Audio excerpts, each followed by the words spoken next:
Hi, welcome to Pirates TV. I'm Matt Evans. Today I'm joined by Phil Westron. We're looking forward to hosting Bedford this Saturday, which will be the final game of the season for us. Unfortunately, with the way the results went last weekend, we edged ourselves out of a playoff place. So, a few disappointed heads when we came in on Monday, but big regroup going on this week and looking to finish on a real high.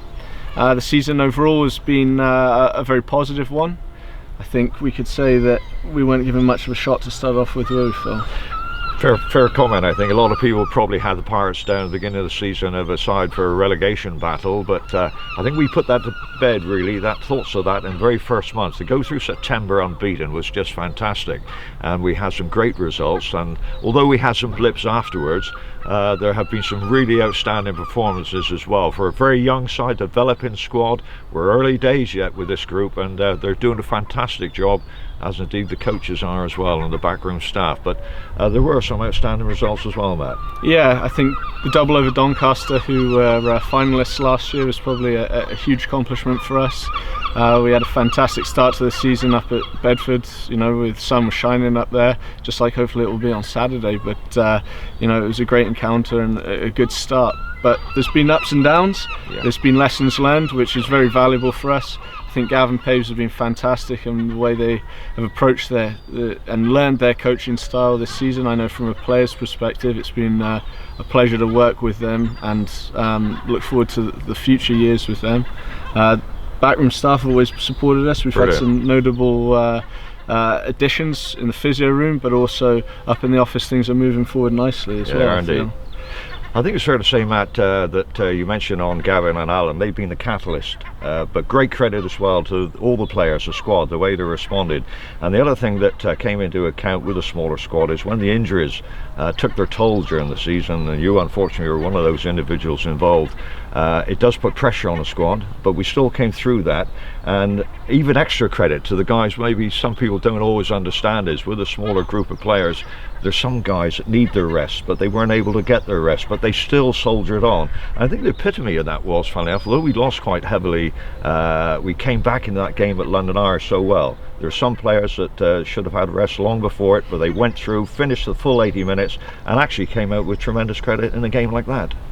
Yeah, I completely agree with you there, Phil. I think the resilience in this group has shown time and time again. I think there's been disappointment, and last Saturday was probably one of those days, but hopefully end on a high this coming Saturday. It will be a great spectacle of rugby, I'm sure. I don't think it will be the gunslinging match that people think of, a sort of a 7th versus 8th encounter, but I think the guys are going to stick to their process and really try and put a good performance in, because we've had some great support build over this year, and I think that's come from great performances at home, which is starting to be more consistent, which is great, and hopefully we can set a tone that will carry on through next season. We've got some exciting things happening this weekend as well. Falmouth Marine Band heading down. They're indeed coming down. On the sort of playing side, traditionally almost in recent seasons, the season against Bedford, we've played them in March or April, and they'd actually been high scoring games, and it has the potential on what should be a lovely day here on Saturday afternoon. The weather forecast is good. We're expecting a really big crowd.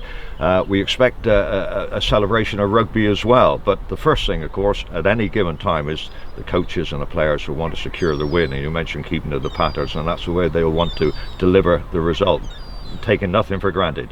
But mentioning the other things as well, end of the season, we're always delighted to welcome in the Falmouth Marine Band, who are just fantastic. They're a little bit special in many ways.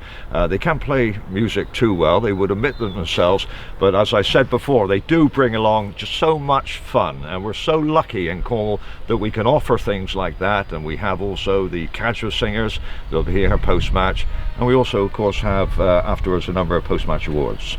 Yeah, it's fantastic. It's always an occasion to celebrate a season. I think no matter the results, there's always achievements within that, and there's always recognition due to players, and contributors, supporters, all those sort of things get honoured on the day. So it's a fantastic occasion to be a part of. Hopefully the sun's shining like they're predicting, and everybody can really end this season on a high. I think it's been a pleasure for myself to be a part of this squad that's growing.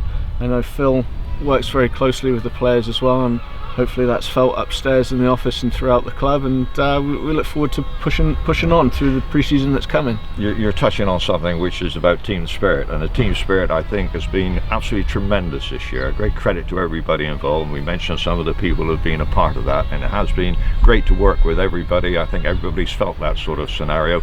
And we come to the last game of the season, and it's always nice, particularly that we're going to have 2 awards events. One will be official dinner, of course, but there are some awards that just have to be presented in front of the supporters because they can't all make the dinner, and it's rather nice that I think we do that annually. I like to highlight just I can't highlight them all, but there are a couple of trophies in particular, for instance, that we will present on Saturday. One will be an award voted for by the supporters, so that's an important one for them to receive, to see who the recipient will be. It's the Roger Pascoe Cup. We presented it annually. Roger was a tremendous player in his day, a fly half fullback, diminutive but a wonderfully gifted rugby player. Passed away far too early, and the cup in his memory has been presented I think since 2002, and you know, it's such an important trophy. And to speak about Paco himself, as he was called, his nickname, he's somebody whose rugby career I think started in about 1961 until 1986. It's quite amazing to consider nowadays that he played over 1,000 games for the Pirates. So he was a special rugby man, has a special place in our history.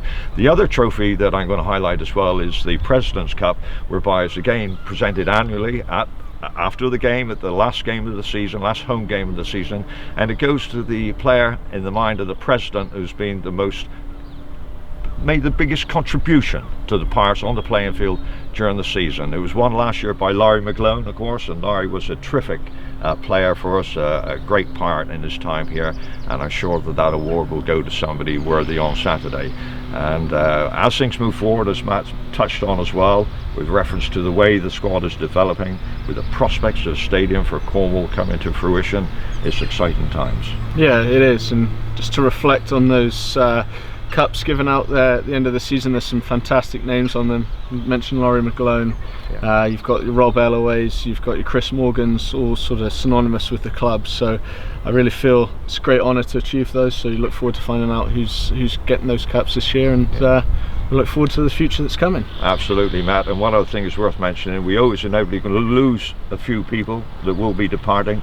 They will go with the best wishes of everybody. You mentioned Rob Elloway, who retired a little bit earlier in the season, and we wish all the best to Rob and anybody who will be leaving at the end of this season. And this is a time for Saturday for everybody to come along to the Manyfield and end the season party atmosphere.